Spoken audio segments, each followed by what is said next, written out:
चुनाव जिताइए और मैं वादा कर रहा हूं आपसे, ये जो हेलीपैड बना है ये बना रहेगा। और ये 14 मुझे यहाँ उतरना था, मुझे मलाल है कि मेरा हेलीकॉप्टर यहाँ नहीं उतरा। मैं दूर मुझे उतारा गया 5 किलोमीटर, लेकिन कोई बात नहीं। मैंने कहा मैं बाकी अपना 10-10 मिनट कम कर लूंगा, लेकिन कहलगांव के लोगों से वादा किया है तो उसको नहीं छोड़ सकता हूं। अभी इसके बाद मुझे 7 सभाएं और करनी है, तो मेरी मेहनत आप देख रहे हैं। पिछले 15 दिन से 16 दिन से पूरे बिहार के अलग अलग हिस्सों से होता पहुंचा हूं।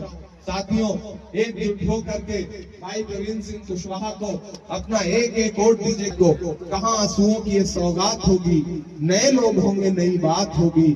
मैं हर हाल में मुस्कुराता रहूंगा, तुम्हारी मोहब्बत अगर साथ होगी।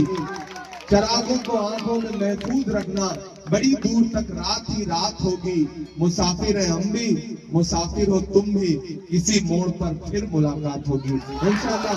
बहुत जल्द भाई प्रवीण सिंह कुशवाहा दीदी